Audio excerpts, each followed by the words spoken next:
Sekali lagi, baik debat capres kemarin ataupun tadi malam debat cawapres, yang selalu bicara masalah korupsi hanya 03. Karena 03 ada Pak Mahfud MD, berantas korupsi, karena akar permasalahan bangsa Indonesia ini adalah koruptor. Anda jangan munafik ya, hanya 03 lah yang terang-terangan selalu berbicara tentang korupsi yang harus diberantas. Makan siang gratis untuk anak sekolah itu tidak mendidik ya, itu hanya akan merubah nanti sekolahan-sekolahan bisa-bisa menjadi prasmanan, menjadi warteg. Bisa-bisa itu maaf ya, konsentrasi para gurunya terganggu karena harus menyiapkan anak-anak makan siangnya. Bahkan mungkin bisa jadi ada yang mendadak menjadi catering. 03 visi misinya masuk akal. Nah, Presiden Jokowi yang berani bentrok dengan partai pengusungnya, yang berani bentrok dengan ketua umum partai, itu saja perjuangannya untuk mengesahkan RUU perampasan aset koruptor, untuk memberantas korupsi di negara kita, nggak lolos-lolos, Pak.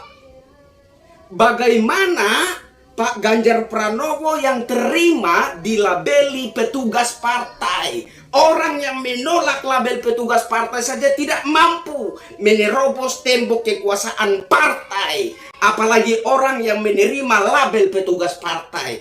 Logikamu ada nggak?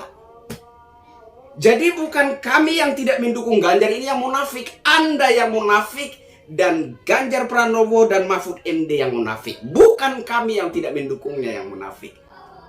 Enak ya? Rakyat Indonesia. Masyarakat kecil belum mengerti makna kemerdekaan. Berkenan di hati Bapak.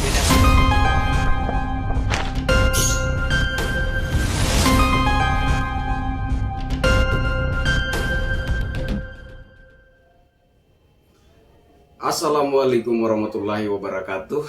Salam sejahtera, shalom, Om Swastiastu, Namo Buddhaya, salam kebajikan. Kali ini saya ingin menanggapi video dari seorang pendukung Pak Ganjar ya. Beliau katakan, jangan munafik ya, jangan munafik ya. Hanya Ganjar dan Mahfud yang menekankan soal penegakan hukum dan pemberantasan korupsi. Jangan munafik ya katanya. Begini saudara, ini teman saya sebenarnya. Salah satu teman saya waktu 2014 dan 2019 sama-sama mendukung Presiden Jokowi. Jadi gini ya saudara ya. Sebenarnya kalau kita bicara soal penegakan hukum dan pemberantasan korupsi, bukan kami yang bukan pendukung Ganjar ini yang munafik, tidak. Anda yang munafik, bahkan Pak Ganjar dan Pak Mahfud itulah yang munafik. Mohon maaf, mari kita bedah. Jadi kalau Anda mengharapkan, saya sudah pernah katakan, kalau pasangan Capres-Cawapres Ganjar Mahfud ini menjual isu penegakan hukum dan pemberantasan korupsi kepada masyarakat dalam kampanye-kampanye politiknya, itu hanyalah omong kosong. Dan saya tegaskan sekali lagi, kalau pasangan Capres-Cawapres Ganjar Mahfud ini menjual isu penegakan hukum dan pemberantasan korupsi dalam kampanye-kampanye politiknya, itu adalah omong kosong. Kenapa? Karena Pak Mahfud MD bukan belum berkuasa. Ini catatan penting. Pak Mahfud MD bukan belum berkuasa. Pak Mahfud MD sudah berkuasa. Dan hari ini masih menjabat sebagai Menteri Koordinator Bidang Politik Hukum dan Keamanan. Ngerti nggak Menko Polhukam itu apa? Kepanjangan dari Menko Polhukam adalah Menteri Koordinator Bidang Politik, Hukum, dan Keamanan. Jadi kembali lagi saya tegaskan bahwa Pak Mahfud MD bukan belum berkuasa. Beliau sudah berkuasa di bidang politik, hukum, dan keamanan. Jadi kalau hari ini dalam kampanye-kampanye politiknya atau di debat cawapres, beliau menjual isu penegakan hukum dan pemberantasan korupsi kepada rakyat, itu omong kosong. Nah, bagaimana dengan Pak Ganjar Pranowo?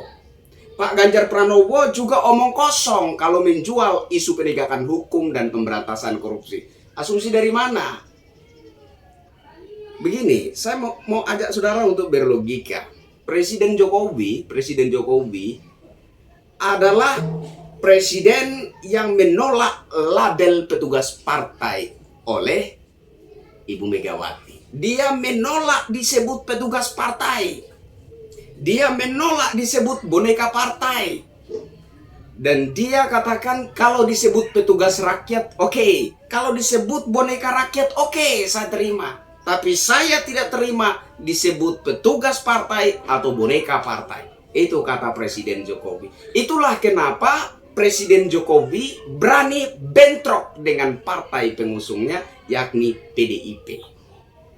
Nah, Presiden Jokowi yang sudah sebegitu garangnya terhadap partai pengusungnya, itu saja terkait penegakan hukum masih kita lihat ada PR-PR besar yang belum terselesaikan. Terkait pemberantasan korupsi, Presiden Jokowi sudah merancang RUU perampasan aset koruptor yang dianggap sangat efisien untuk menimbulkan efek jera bagi oknum-oknum elit politik agar takut melakukan tindak pidana korupsi. Itu saja sudah 3 kali bersurat ke DPR agar RUU perampasan aset koruptor itu dibahas dalam rapat paripurna DPR RI dan kemudian disahkan menjadi undang-undang yang sah demi pemberantasan korupsi yang lebih efisien di negara kita. Belum lolos-lolos tuh. Bahkan Pak Bambang Pacul secara terang-terangan mengatakan kalau mau lobby soal RUU perampasan aset koruptor, lobbynya sama ketum partai, bukan di sini. Padahal DPR adalah perwakilan rakyat, bukan perwakilan para ketum partai. Bung Karno pernah mengatakan, kekuasaan presiden sekalipun ada batasnya, dan di atas presiden ada rakyat. Di atas rakyat adalah Tuhan yang Maha Esa. Itu kata Bung Karno. Tapi fenomena yang kita lihat hari ini, kekuasaan presiden pun ada batasnya. Karena di atas presiden ada kekuasaan rakyat. Dan di atas kekuasaan rakyat ada kekuasaan para ketum partai. Nah, Presiden Jokowi yang berani bentrok dengan partai pengusungnya, yang berani bentrok dengan ketua umum partai, itu saja perjuangannya untuk mengesahkan RUU perampasan aset koruptor untuk memberantas korupsi di negara kita. Nggak lolos-lolos, Pak. Bagaimana Pak Ganjar Pranowo yang terima dilabeli petugas partai? Orang yang menolak label petugas partai saja tidak mampu menerobos tembok kekuasaan partai. Apalagi orang yang menerima label petugas partai. Logikamu ada nggak? Jadi bukan kami yang tidak mendukung Ganjar ini yang munafik. Anda yang munafik dan Ganjar Pranowo dan Mahfud MD yang munafik. Bukan kami yang tidak mendukungnya yang munafik. Enak ya? Saya kira cukup untuk dimengerti. Jadi Pak Mahfud MD bukan belum berkuasa. Jadi tunggu berkuasa dulu baru menegakkan hukum dan memberantas korupsi. Dia sudah berkuasa, bahkan diberikan tugas istimewa oleh negara. Diberikan tugas oleh Presiden Jokowi untuk meloloskan RUU perampasan aset koruptor. Tapi setelah dipinang jadi cawapres pendamping Pak Ganjar Pranowo, melempem.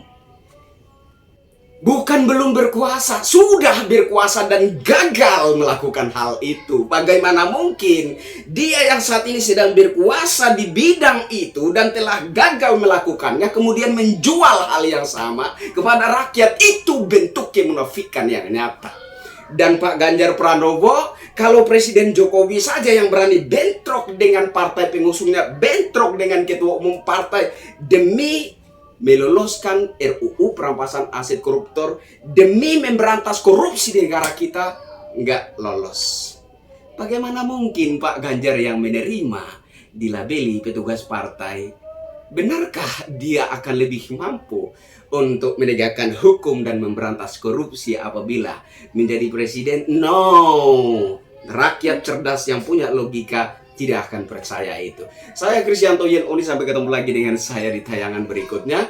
Wassalamualaikum warahmatullahi wabarakatuh. Salam sejahtera, shalom.